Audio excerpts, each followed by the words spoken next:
Well, hello, creatives, community, and kind folks.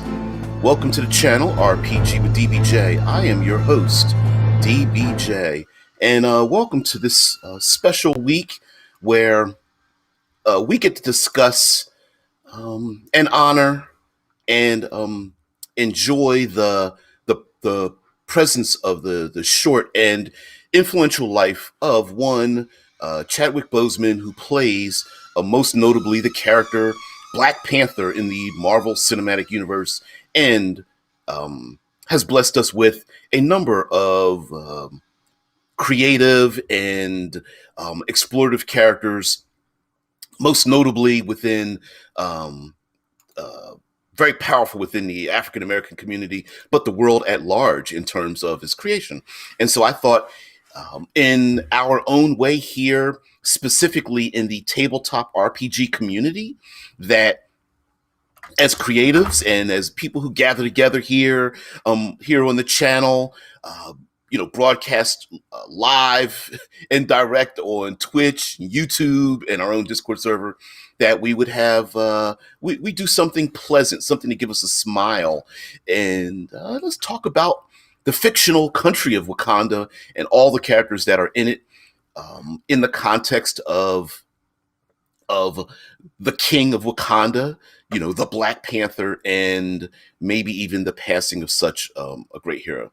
Uh, yeah, Tesla Ranger even puts in. By the way, guys, you of course can get to participate live. You can drop in comments for those who want to express themselves in a larger format or drop in links and things like that. Please join our Discord server, as of course Twitch and YouTube prevent you from interacting in that way. So I thought I would give ourselves a little bit of context to this and get started. Now, for those who don't know, we'll take one subject and we're going to talk about um, Black Panther in this fictional country of Wakanda all week long, and translate that into our own tabletop RPG, community, our context, our own gaming information, as we wish. But of course, the context behind this is that there's been the actor that played Black Panther and many other roles, only 43, passed away from colon cancer. So I thought I would just give out a little bit of the context of this gentleman here. Chadwick Aaron Boseman, born November 29th, 1976, was passed away August 28th, 2020. Was an American actor. He played several historical figures such as Jackie Robinson in 42, James Brown in Get On Up, and Thurgood Marshall in the movie Marshall. His role as the superhero Black Panther in the Marvel Cinematic Universe films, including Black Panther, made him an international star, winning him an NCAA Image Award and Screen Actors Guild Award. And the context of his short but important life in terms of in the creative space is because not only did he bring about and was instrumental in bringing about this $1 billion film portraying this fictional character, Black Panther, which was a personal favorite superhero of mine, because he always stepped into the comics and either need the Avengers or the Avengers would need him and he'd step in and be a badass and then have to step back out again. But Chadwick Boseman also portrayed other historical figures in their own right as being instrumental in a historical sense and cultural sense for the majority of Black Americans. So along with portraying a fictional character that was important, he also portrayed real life characters as well. And he showed up on my radar in 42, but I remember in flashbacks seeing him in other things. So he's actually had a larger acting role. It's a Hollywood thing. It's like, yeah, became an overnight success. It just took 20 years to do it, right? But anyway, one of the amazing things is that the gentleman was diagnosed, in many regards, has been reported in 2016 as having colon cancer, and kept it private and portrayed these very physical physical roles in his career without saying anything, and very few people knew about it. So it's like, what?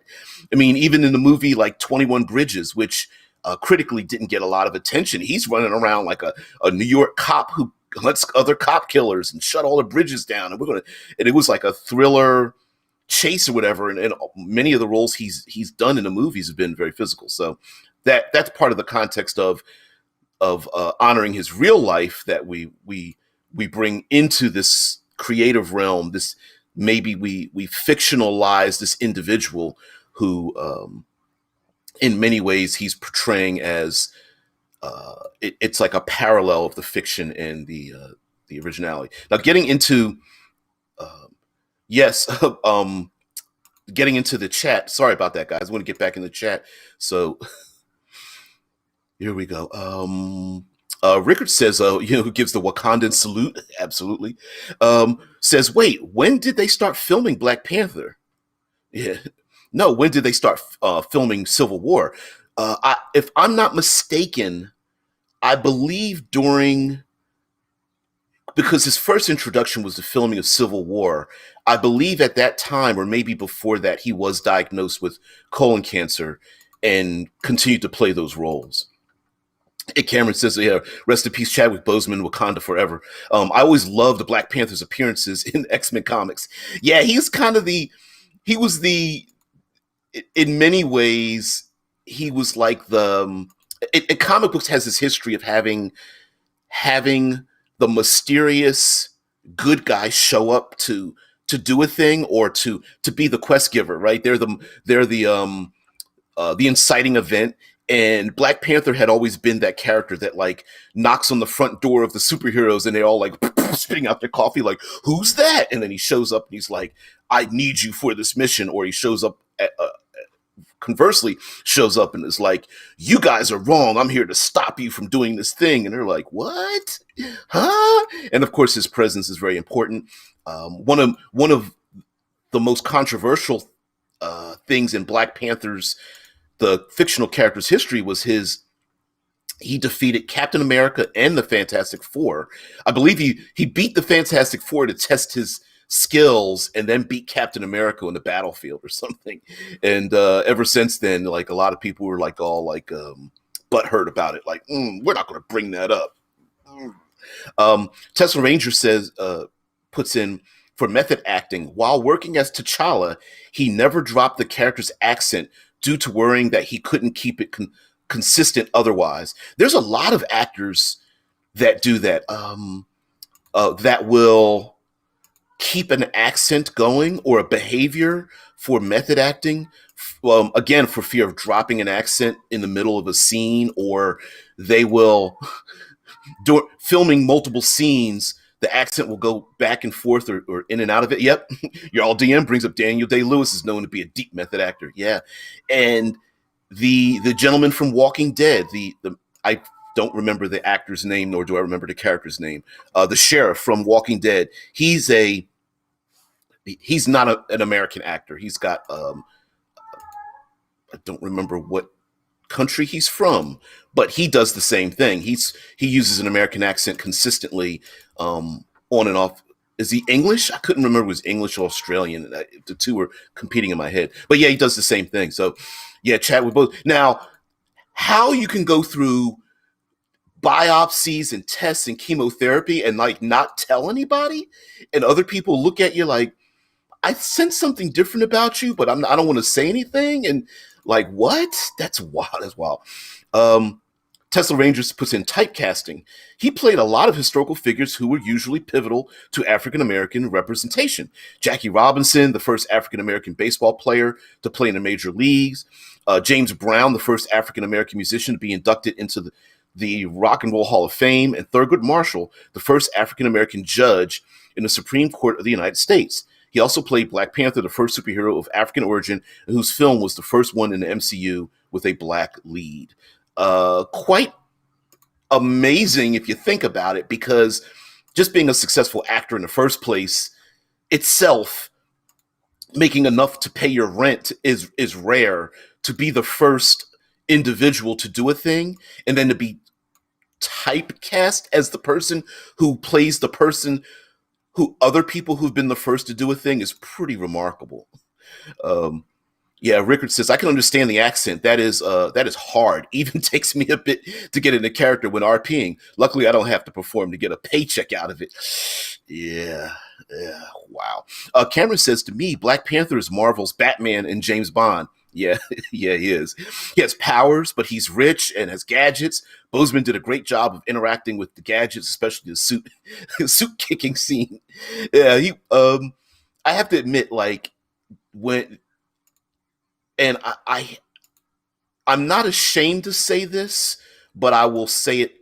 I will say it truthfully that the introduction when Marvel was saying they were going to introduce Black Panther. First of all, I didn't believe it. I was like, hell, they're not going to do that.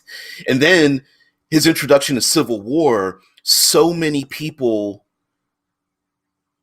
never became an instant fan of the Black Panther character without regards to the context of the character and his race, right? There's little kids today who are just like, oh, I want a Black Panther poster and he's my favorite character, and have no context of the history of the creation of that character with Stan Lee, wanting to do something for civil rights. So he created the Black Panther character before the Black Panther Party even existed.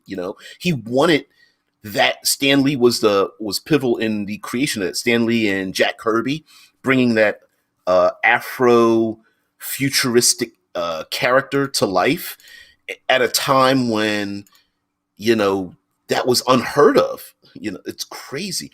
Yarl DM says, I respect the privacy of it. It'd be hard enough to go through cancer, never mind with the press hounding you and your family. Shows a lot of strength, I think. Yeah, he's like Batman, but a good guy rather than a villain.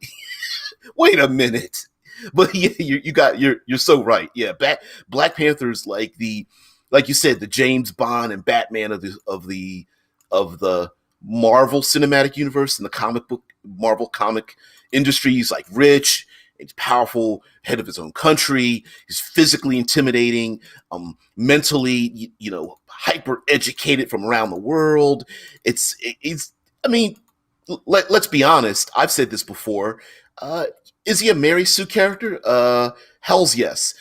The minus flight and like laser vision, he's pretty much like the Batman of the world, or really the counter to Captain America, but built in a global setting, right? Like it's like, yeah, there's other countries in the world and they have their own superheroes, right? Yeah. Uh-oh, got him started. Y'all DM's like, Batman is a villain. Batman is a capitalist, fascist power fantasy. A rich guy who could beat up the poor doesn't have the limitations of police. Ouch. I think you need to watch the Watchmen, the HBO second iteration of the Watchmen in the visual medium. Yeah, kind of goes pretty dark into that when unbridled vigilantism goes really far. Now, Dead Man puts in. We'll get into what Monster Monday is about in a minute, but Dead Man puts in. Boseman was diagnosed with stage 3 colon cancer in 2016, which eventually progressed to stage 4 before 2020. He had never spoken publicly about his cancer diagnosis. Side note: people are recontextualizing interviews with Boseman, and one of them was pretty heart-wrenching because he mentioned speaking to adolescent cancer, in adolescents diagnosed with cancer, and going to hospital, speaking with them, and he gets choked up. And in hindsight, you realize that at that moment he's being questioned about it, he at that moment has been diagnosed and knows what it is.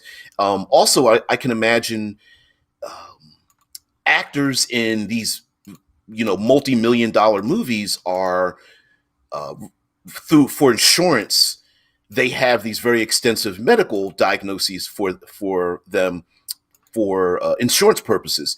And I'm not saying that's how he was diagnosed, but that could be an inciting factor that he ends up finding out about this. Um, Now, anyway, to continue what Dead Man posted, he had never spoken publicly about it. During treatment involving multiple surgeries and chemotherapy, he continued to work and completed production for several films, including Marshall, The Five Bloods, Ma Rainey's Black Bottom, which is a play, I believe, and others. Bozeman died at his home as a result of complications related to colon cancer on August 28, 2020, with his wife and family by his side. Captain America Civil War was released in 2016 and filmed in 2015. So I'm sure that put that out of the water. But yeah, being a very physical individual, maybe feeling some, you start to feel unsettled. I'm sure it was diagnosed. You a person of his young age at that time wouldn't be thinking about like, oh, I better make sure I don't have cancers or something, especially if it didn't run in his family or run in his family at a particular age or something. yeah. Rickard's like, yep, in the MCU, he's a nice version of Batman. Although, as portrayed in the comic books and even a little bit in the Black Panther movie, he's the nicer one, but that doesn't. They're not pushovers, right? So, your DM's like, yeah, okay, modern gritty Batman is a villain, campy Batman, not so much. It depends where you come from. All right, so um, today is Monster Monday, and of course, we're going to bring up. We're going to talk about the subject all week long, so we don't need to blow our load just today. But in honor of his passing and being instrumental in the creation of this character, I thought we would talk about Wakanda in general and the concept of the history behind this particular character. Yeah, the Dead Man puts in the link to the Wikipedia of Ma Rainey's Black Bottom, uh, which was his final film, and of course, I think a lot of this is going to be released posthumously, and we will get to see. He did voice work for What If, the animated version of the What If comic books for Disney Plus, I believe, and some other things too. Yeah, Rickard says, I had to double check. Didn't know Black Panther predated the Black Panther Party. Always thought it was the other way around. Don't, hey, Rickard, I live in the United States, and most people don't realize that the Black Panther character, fictional comic book character, predated the Black Panther Party. Which could you say one? Could you say the Black Panther Party pulled that name from it? Sure, maybe not even. Could it be that Jack Kirby uh, and Stan Lee living in New York would have come across like Black Panther itself as an identifying concept would they have been exposed to it? I'm pretty sure at during the civil rights era in some way, shape, or form. I could see that, or heck, just going to the library and looking things up. Yep, yeah. Dead Man brings up. Yeah, Dead Man says simultaneous creation. That happens quite a bit, honestly, where completely unrelated individuals in unrelated circumstances come about with the same idea. The use of electricity is one. The movies about asteroids hitting the Earth is another one. That kind of stuff. So nope, nope. And you, Ricker, you could absolutely be forgiven because guess what?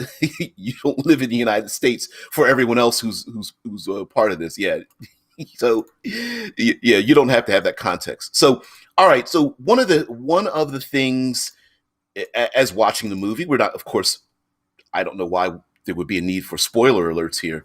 Um, yeah. Even Cameron says, I didn't know that the Black Panther predated the Black Panther Party. I live in the United States too. Just thought I'd admit my ignorance. Yeah. Oh, this show is dedicated to my ignorance in some ways as a subplot.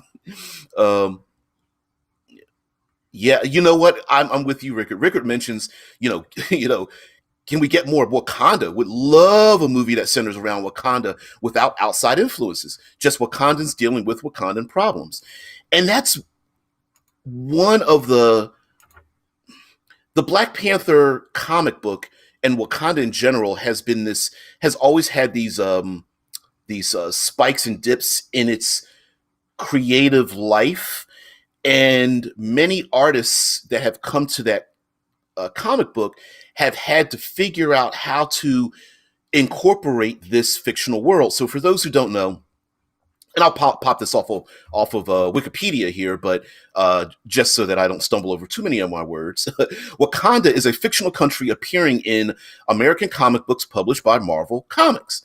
It is located in sub-Saharan Africa and is home to the superhero Black Panther.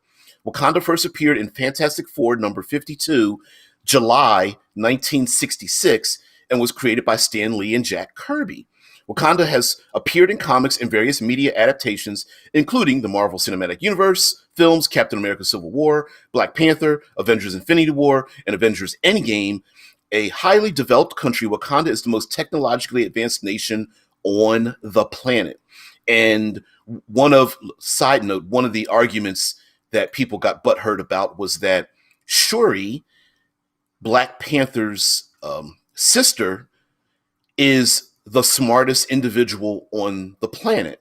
And some people were just like, fold their arms and pouted and was like, why is it Tony Stark the smartest? And it's like, well, it kind of makes sense that the smartest person on Earth would be from Wakanda, because in general, they're technologically advanced, which means their median educational and intellectual levels are going to be higher as a median, just because of their technological level. And then she's a genius within their society. So yeah, so Tony Stark moves up to their level in our society because of their technology, and then she's a step above him. So yes, now personality wise, completely different. She's young, she's immature, but intellectually, nope, she's smarter. Anyway, to finish this out, Wakanda is located in East Africa, although its exact location has varied throughout the nation's publication history, which needs to be a point about my issue when people talk about canon, because yeah, canon is never usually stone; it's usually fluid based on the creators. Some sources place Wakanda just north of Tanzania and exactly at Burundi, while others, such as the Marvel Atlas #2, showed at the north end of Lake Turkana, in between South Sudan, Uganda, Kenya, and Ethiopia, and surrounded by fictional countries like Azania, Canaan, and Nairobi. In the Marvel Cinematic Universe, on-screen maps use the location given in the Marvel Atlas. In recent stories by Ta-Nehisi Coates, Wakanda is located on Lake Victoria near Mohanda, Canaan, and Azania, and Niganda. This places these nations mostly in what in real life is the eastern half of the Democratic Republic of the Congo. So anyway, the reason why I bring that up is because, of course, Wakanda is a fictional country, and its technological progress happened because of in the ancient times, during the formation of the Earth, the impact of a meteor containing vibranium. So I thought we would start with that. Rickard says, that was my only problem with the Black Panther movie. I wanted to see Wakanda, not how Killmonger came from the outside and imposed his will on Wakanda. I want to see Wakandan culture and politics at work. I think a lot of people wanted that too. It was a delicate balancing act of world building, I think, for the movie, because they had to draw the Black Panther out of the country. And so to do that, and also this is coming from what we would consider outsiders' eyes, Western eyes, to watch this movie. And so we had to have someone or something, a calling card of sorts. We needed something stable because none of us have been to Wakanda before. So they had to introduce us to it, and then we have to, measure that against our own experiences. So yeah, mind you, they were world building not just Wakanda but the entire MCU. But I'm with you, man. I really do want to see like a Wakandan movie, like their politics and intrigue and you know, how the movie brought up the fact that, oh, they are the most technologically advanced nation in the world, and they literally have a shield to keep everybody out and to keep themselves in, hiding themselves away. And is that a good thing or a bad thing? And I love all that. I love the last week we talked about we did a whole week of ensemble and an entourage, an excellent entourage surrounding the Black Panther character, because in many ways he was like the indistinct hero, like I'm non-committal, and then all the people around him were like, well, I'm committed to a particular thought and action, do it my way. Yeah, Andrea says anything set in an African like setting would be good. There's very little of that. Which that's my point exactly. Like we very rarely get to see, I'm gonna say, westernized storytelling, like big budgets, you know, uh, technologically supreme movies with like CGI and setting and the money involved and the technology and bringing those things to life and setting those things in other countries, Africa being primary, but we've got a lot of countries around the world where we don't get to see the internalization of what goes on from their point of view. And I think that's just awesome. And even including in a fictional sense, Cameron says that would be super cool. They could have a series about that group of badass women who were doing infiltration work at the beginning of the movie and the spear wielding guards. Yeah, I can find it here, but the Dora Milaje, which are known translated as the adored ones, are the name of the personal guard of Black Panther, and they are formed from different women. I can't find it right very quickly, but they are formed from different women from different tribes around Wakanda. So they're recruited from different tribes around Wakanda, but they're loyal to the king. And yeah, they're badasses. I don't remember the name off the top of my head of the spies, but yeah, the spy network. And it would be kind of cool to see like Wakandans working throughout the world, but looking at the world from their point of view. Because, like, for example, basically the one of two only Caucasian characters in the whole movie, they looked at him like, oh, hey, colonizer, right? It's like, and he's looking at him, I'm a colonizer. He's thinking like that, but yeah, from their point of view, hell yeah, you're colonizing us. Like, don't think that's going to happen anytime soon. But anyway, Cameron goes on to say anything set on any continent outside of Europe and North America would be wonderful. Oh, hell yeah, hell yeah. I think the movie proved, somewhat anecdotally, that you can make a blockbuster movie with a core cast of individuals that are not like prototypical, cis white Caucasian males from the United States, right? That's what it kind of proved. Now, to be honest, like I said, it's anecdotal because there have been other movies where everyone brings up the fact that, well, the Black Panther wasn't the first, black superhero. It was Blade and all this kind, and then there was Spawn, and I get that. I get it. But the larger context is that this was a movie not just with, Chadwick Boseman playing Black Panther, but the rest of the cast was black as well, in a country of black people, about, African problems in a fictionalized setting, right? I mean, the fiction part of it is important too.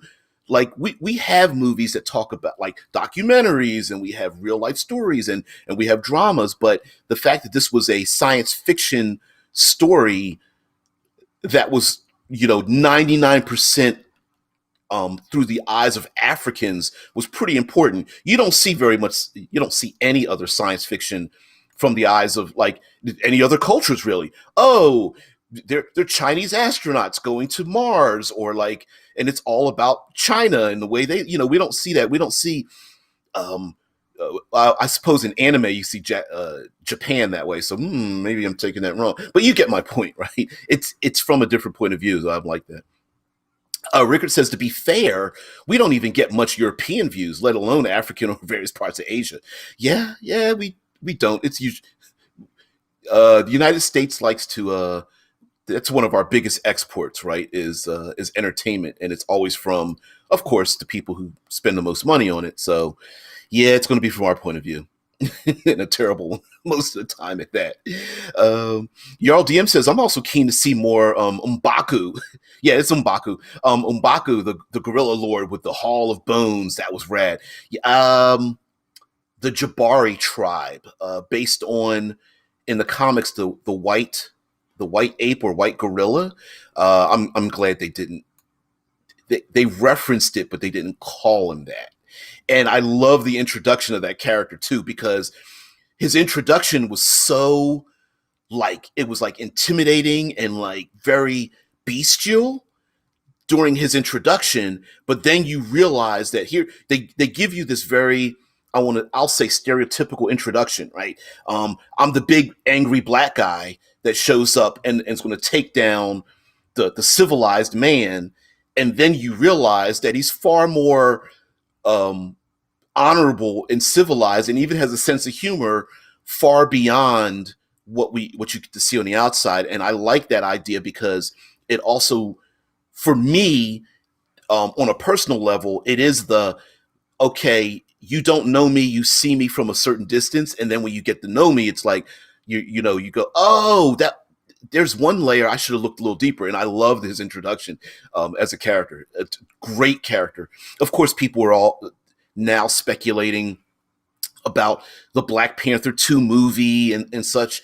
And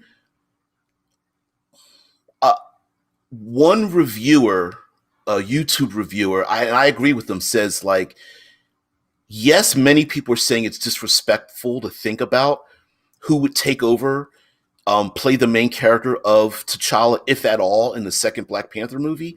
But it is, in a backwards way, it's very respectful, because if we didn't care about the story, the character, the actor, the portrayal, we wouldn't even care what happened next. It would just fade away from our radar. But the fact that we are intrinsically tied into this character shows the impact that the actor and the people who made this character come to life is. So, yeah, absolutely. Your DM goes on to say, and it also avoids the trope where Hollywood shows Africa as a lawless, savage wasteland. There's pride in African heritage and such in Black Panther.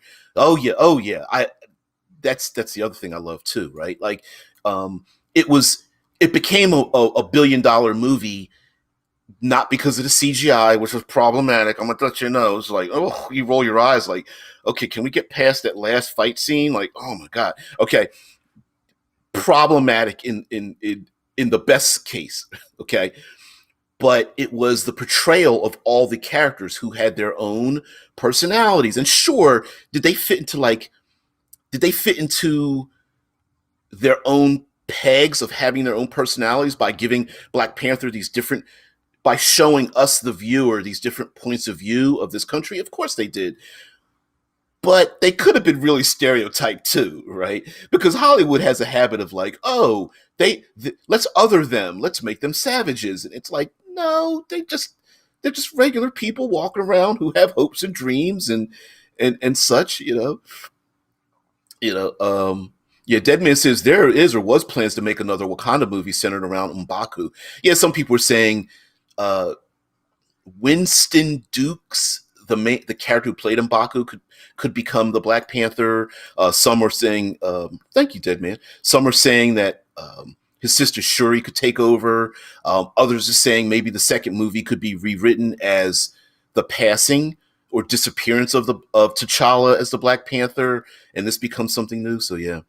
Jarl DM says there are plenty of EU stories. China, Japan, and India have their own cinema industries. Absolutely. I didn't bring that up, but you're absolutely right. Bollywood has its own name based off of that. Yeah.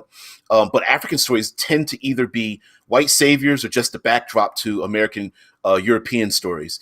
Yeah. For those who don't know, who are watching this and maybe watch the rest of this week, white savior stories are essentially brown people who are in trouble, and a white individual, Caucasian or otherwise, Euro or American centric individual comes in to help everyone. And while there's nothing wrong with that story, the problem is only having that story. And so while someone, if you're many of you that participate in the show are not from the United States. So if you're from Europe, to you, you wouldn't recognize that because, of course, if you're surrounded by everyone who is like you, if you're from a European country, then it's not a big deal, right? Because of course, it's going to be a Eurocentric story. That's what I want to see, or I'm used to seeing because it's around me. But for someone like myself, a descendant from Africa who sees these stories, there's a lot of eye rolling that goes on because you're like, oh my God, is this another white savior story where a bunch of brown and black people are like struggling with something, and then a white person comes and saves the day. And it's like Tarzan, right? Like, so Tarzan's raised in the jungle and becomes this great, jungle warrior, but no other individual who literally was born and raised in Africa becomes this individual at all, ever. Really? you know there was a recent live action Tarzan movie that tried to deal with that a little bit, but it gets problematic. And yes, thank you very much, Dead Man, for putting in the IMDb link to Remembering Chadwick Boseman.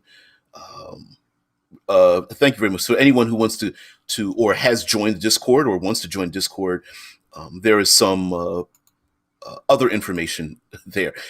Oh wow, Harry, thank you very much for the super chat. I really appreciate it there. And yeah, condolences to the family and friends and and us, the extended family. The condolences of the loss of Black Panther. Yeah. Rickard says, to be fair, we don't get even get much European views, let alone African or various parts of Asia. And he goes on to say, as a European, I'm glad to see anything not focused about on the USA. Yeah, you know what? Honestly, me too. I'm not such a narcissist that I think that I should only see myself. And so when I see stories that are always like hyper centered on a particular culture or way of thinking or political or religious thing, I'm just rolling my eyes like, all right, enough. Give me somebody else's point of view. I don't care if I don't disagree, but if I don't agree with them, I just want to see somebody else say something different. Whew. That's why I love from the United States stateside point of view, I love foreign directors because they just see things differently. And I'm like, thank you very much. Ooh. Yeah, Andreas Martin says the problem with that is that everything Hollywood touches, it gets gravely downgraded. Look at Hollywood's version of Japanese horror movies. Yeah, they kind of butcher them too, right? And like you said, Japanese horror movies. Thank you, Train to Busan. Thank you very much. Appreciate that. Yep, Jarl DM says The Last Samurai is a great example of white savior story. Yeah. The quote, "Thank you, white man. You're the only one who can fix these problems." And the thing is that is again, it's not the story itself, which is fine.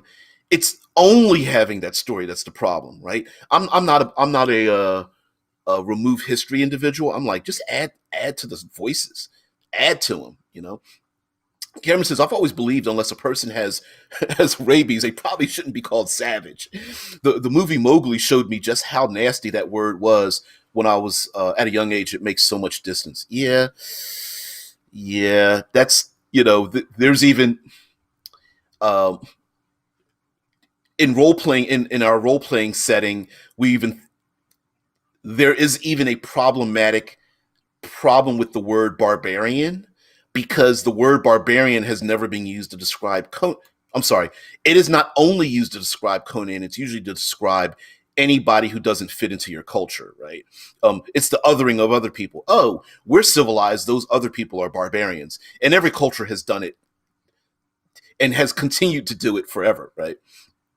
So yeah, Dead Man says, "Look at Robin Hood, Prince of Thieves. Morgan Freeman plays a Moor who goes in and helps out Robin Hood." Well, no.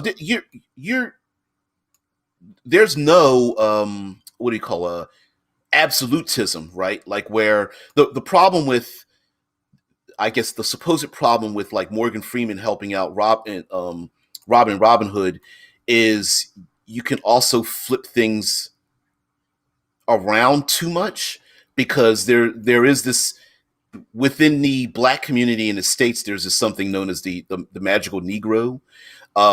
It's the black person who only arrives to give out magical advice to all the other characters and has no agency themselves.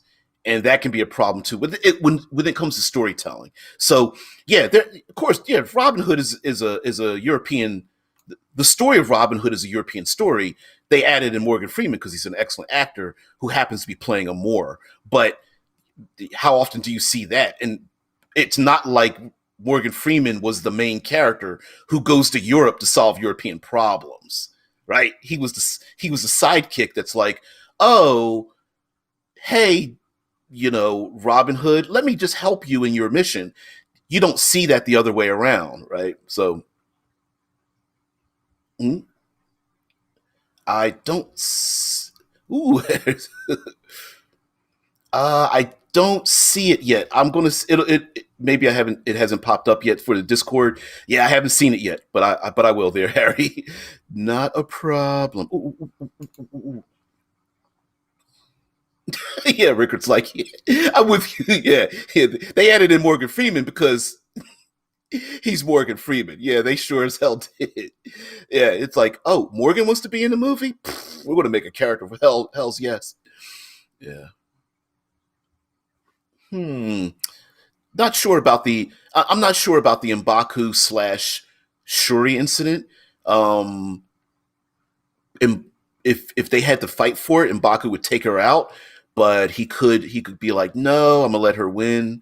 Yeah, I know. We brought up Blade and Spawn as the first African American, as the first African American superheroes, but not in the global context, I think. Yeah, Jarl DM says barbarian comes from barbar, which is what Greeks thought non-Greek languages sounded like. That's probably what American English sounds like. Blah, blah, blah, blah, blah, blah, blah, blah. Wah wah. Unscripted and Unchained RPG review says actually in The Last Samurai, Tom Cruise's character is saved by the samurai. He was spiritually lost and was saved by the samurai's code of honor. No. We're not. Don't get into the weeds. We know. The point is, we didn't get to see. It wasn't a Japanese movie about Japanese culture with Japanese people in it. It was Tom Cruise uh, being the last samurai, right? It's relax. See how it's the idea that there are we very rarely get to see the opposite, where the brown person comes into the primarily Caucasian problems and solves all their problems by being inserted into their culture, right? Oh, there we go. Yep. Oh, I see it now. Yep. There is no white Jesus. Yeah. Yeah. it's there's a whole thing. Yep. Absolutely. Yeah, Jarl DM says, I think that's a very generous interpretation of the Last Samurai. Yeah, the idea is that I don't have a problem with stories. I have a problem with there being a limited view of stories, and that's the issue, right? It's not an all or nothing, because extremes never work in any regard. But it's the lack of those stories, and that's why Black Panther was very important, because you it proved, again, anecdotally, that in a, as like, what I guess we're African Americans are like 13% of the population, uh, that a movie centered around us in a science fiction, and yes, the Marvel Cinematic Universe is science fiction, in a science fiction setting, that we can be the primary um, protagonist and antagonist and still have things like that.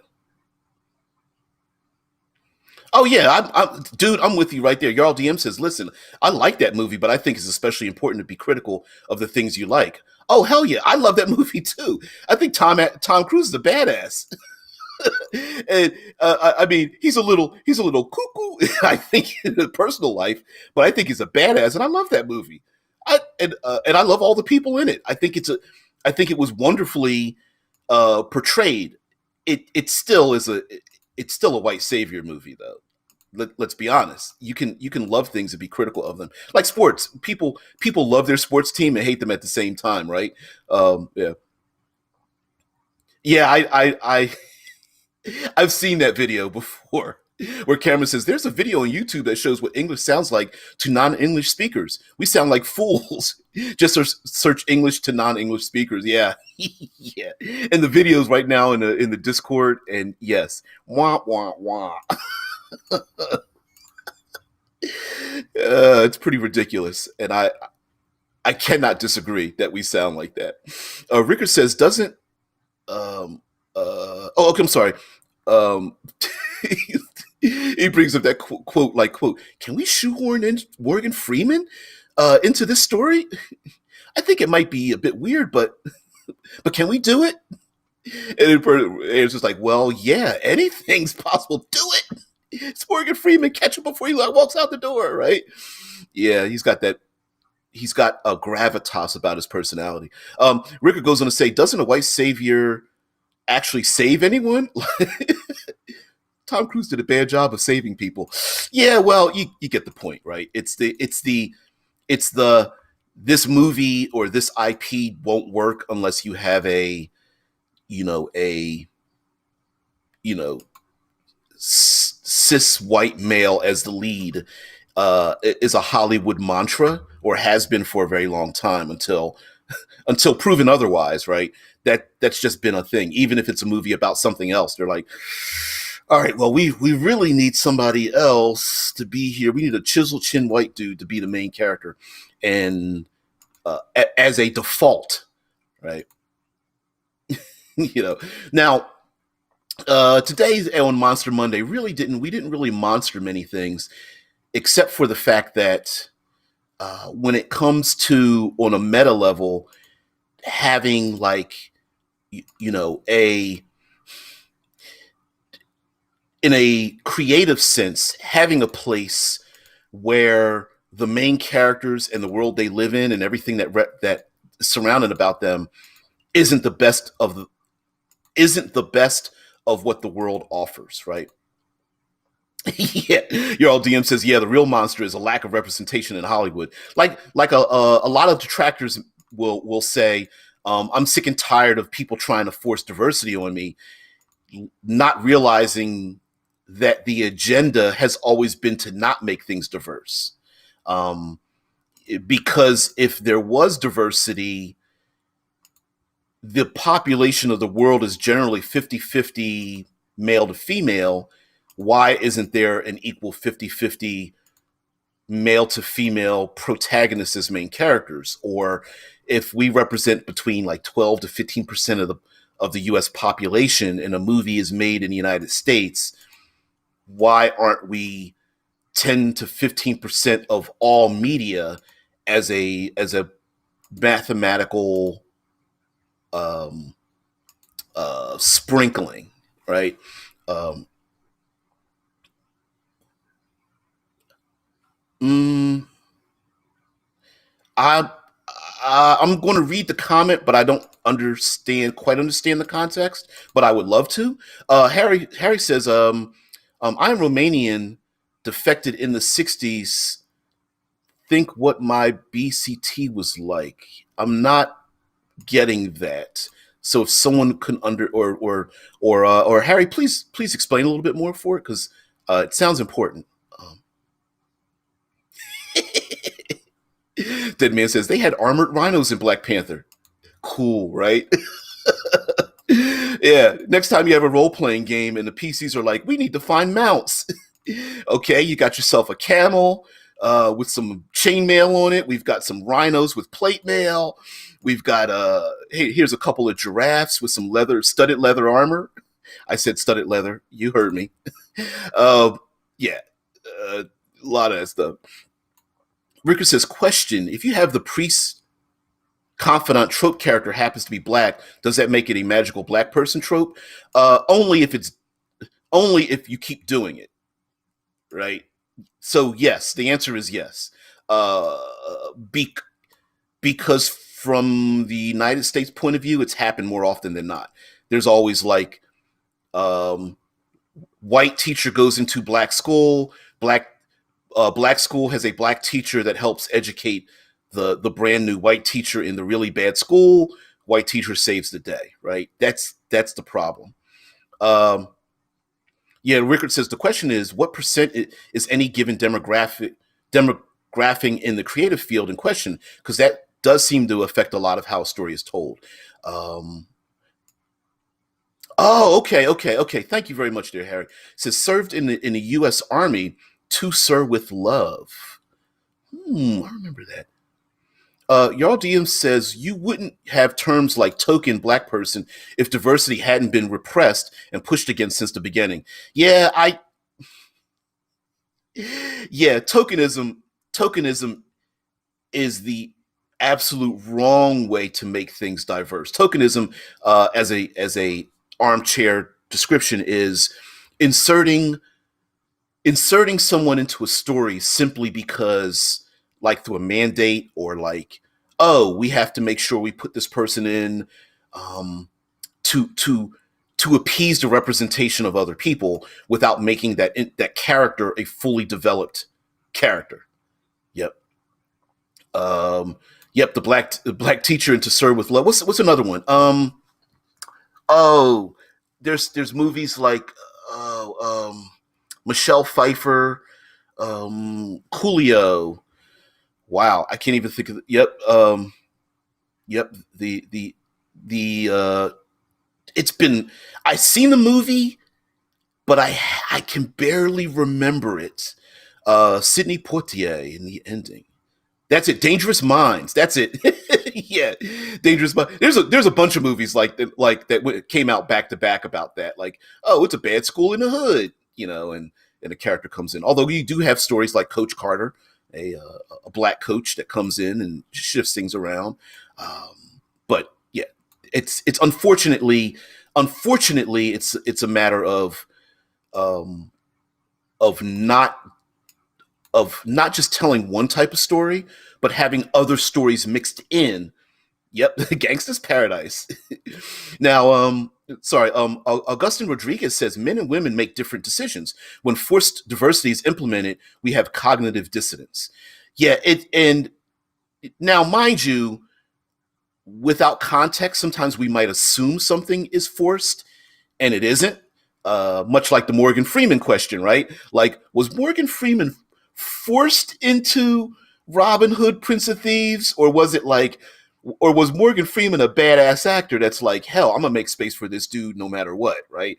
So we don't. Sometimes we make decisions without knowing the context of a thing. Like we'll see a movie trailer and go, well, that's stupid, that's forced, and it's like, no, it's the problem is it's not forced. It's maybe someone making a movie and you haven't seen the story yet, or maybe you haven't seen something in the background yet. So I I I usually limit my I leave my opinions fluid, even after seeing something. Yeah, like Ricker says, is it forced if everybody wants it, right? Yeah, that's the other thing too. Yeah, that absolutely is. Cameron says there is a real samurai outsider story. I cannot remember his name, but a black guy from Africa ended up becoming one of the top samurai in Japan. I wish I could remember more of the story. Help, chat. Yeah, there is. I believe that story was going to be brought to the big screen, if I'm not mistaken. And I do not remember the African gentleman that went to Japan to become a top rated samurai. I don't remember that, but yes, there is. Augustin Rodriguez says the white savior trope is similar to forced diversity. The thought process is if the viewer doesn't see themselves in a screen, they won't like it. And that's the thing, right? Like when black the Black Panthers movie's success proves, albeit anecdotally, because we need more movies like it to see if it works, that people can relate to a story even if they don't see themselves visually, skin wise, in that movie. I'm with you there, uh, Rodriguez. I'm with you on that because it literally proved, like, Hollywood was and I say Hollywood like they're a different entity, but Hollywood was scratching their heads like people would actually like to see stories about real characters and science fiction and stuff, and they don't actually have to be, Caucasian for the Caucasian population to like it. Like, no, just tell the story. They're so behind. They're so behind. All anime is a perfect example of people relating to something where they don't exactly see themselves in it and understanding what the story is. We're more mature than that. We're smarter than that. It's so stupid. Anyway, Deadman puts into the Discord, Yasuke was a retainer of African origin who served under the Sengoku period Japanese daimyo Oda. I'm going to butcher this. Nobun uh, Oda Nobunaga or Nobunaga. I'm putting the wrong um, emphasis on the incorrect syllable. In 1579, Yasuke arrived in Japan in the service of Italian Jesuit missionary Alessandro it's either Valignano or Valignano. Rick says, "Oh, she served Nobunaga." Yep. And if I'm not mistaken, I believe that story is being brought to life. You know, and yeah, Andres Martin says the problem is they have to make a good movie. That's the problem. Yeah, you can't. You could have all the good intentions, but if the movie sucks, yeah, you're like, well, it kind of. Unfortunately, Hollywood looks at the Hollywood in general isn't like, since we're talking about race, Hollywood isn't racist. They're greedy, and if they think they could make money off of, they're only going to produce things that they think they can make money off of. And so, therefore, if it means making movies that reinforce racial stereotypes, that's all they're going to produce because they want to make money. And so they are reinforcing a thought process that isn't true. So, yeah, they got to make a good movie. And every movie that sucks just reinforces that they will not make a choice to make those good movies. CFT, what's going on there? Check for traps. Alan, what's going on there? Hey, thanks for popping on in. We're going to talk about this all week long. We've actually gotten to the last part of the show, unfortunately, and we didn't even talk about any monsters, but I'm not caring about that this week. So maybe we might talk about it another day or something. But yeah, we're just talking about like representation and diversity and movie making and science fiction and all things good from the short but bright life and star that was Chadwick Boseman. Even in movies where the movies weren't good, no one said Chadwick Boseman was a terrible actor. And to live his life by not, the to be diagnosed with the disease and still take these physical roles and not tell anybody and not use it as quick pop for his career and whatnot is pretty admirable. And to be a person who gets to play all of these African American important individuals in history is just amazing that this one guy gets to do it, and was able to do it. Yeah. Yeah, Augustin Rodriguez says Hollywood is after a profit. They will ride any trend they need to get money. Oh my God, do they? The fads of yesterday give way to the fads of today. Yep, sure is. Rickard says it might not make narrative sense, but if everyone invokes the rule of cool collectively, then it flows as it should. And I can't agree with you more on that one. Can't agree with you. Um, Unscripted and Unchained RPG Review says James Earl Jones was added to Conan the Barbarian in 1982 to give that movie credibility. Yeah, yeah, um, absolutely. The uh, um, th- a Hollywood issue sometimes, though, is that when they find people of color, and I don't just mean uh, black actors, but I'm saying all tapestries of color, when they find a handful of them, they tend to stick with those because if they're money makers, they don't want to take a chance on finding another person of color that's untested. That's changed quite a bit in the last, I'll say, 10 years.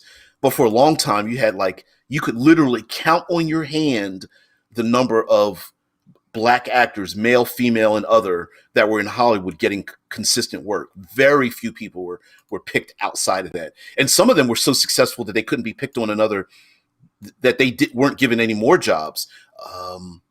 What's his name? Wow, I just forgot his name. Cuba Gooding Jr. was a person that was a victim of that. He was a victim of his own success in Hollywood. He was in Jerry Maguire and couldn't find anything after that because Hollywood was just like, what roles do we give him? We can't make him a pimp or or a rapist or a drug dealer. What do we do? Yeah. Cameron says if someone can't see themselves in another person, regardless of how they look or where they're from, they're disconnected from humanity. If you can empathize with R2D2, you can empathize with anyone. Yeah, they don't. Yeah, they don't see that. we know that because we're the ones that are embracing that stuff. They didn't know that. R2D2, Chewbacca. How many people became Chewbacca fans? Chewbacca didn't say one word we understood, and we're just like, yeah, I get it, dude. Chewie, you and I, we're on the same page, right? It's dumb. Yeah. Hollywood is run by people who don't understand stories. It's run by people who know economics. It sure is. Yeah. Some creators are slick and they can slip crap by the bean counters, but yeah, they are definitely, yep, they're definitely bean counters. They are not creatives. Yeah. Rickard says, I mean, I can empathize with Chewie and R2, but I mean C-3PO. Yeah, we're just like, shut him off. Yeah. Mm-mm-mm. Harry says, my wife is more into comics than I. She grew up here in the U.S. When I came here, the nuns wanted to know what grade I was in. We did not have school like that. Our first hour was how to be good communists. Wow, dude. Wow. I would love to talk to you one on one, both privately and on camera. I love hearing about people's upbringing. And you've got a lot to say, dude. That's interesting. So okay. Anyway, sorry, we get very squirrely on the show. Um, we will be talking about Black Panther and Wakanda the rest of the week. Not out of any disrespect to the actor and his untimely demise, but about what he's brought to us, and taking that, and like today, we just went off on tangents and talked about other things, good, bad, indifferent, what our loves, our hates, and things like that. That's all we're here for. So this week, we will try vaguely to. We didn't stick to Monster Monday. I apologize, but we will try in our own small way to stick with some kind of standard for the rest of the week. Good, fingers crossed. Good luck on that one. But yeah, please join me later on this week. Tomorrow, ironically, is TV and movie to tabletop RPG Tuesday. That's a mouthful. So we're definitely going to talk about Chadwick Boseman, his very short but great legacy, and everything that relates to it. So guys, thank you very much for being part of it. Please join me and everybody else. By the way, don't forget, Jarl DM, CFT RPG, Check for Traps RPG. Hell, check out a ton of people that that have blessed me with their presence. They are content creators as well. To check out everything and anything that they do. If my voice isn't to your liking, they themselves may bless your creativity. Guys, have a great one. I will see thee later. Thank you very much. Bye. Have a great one. I'll see you tomorrow. Thank you very much. Thanks for watching.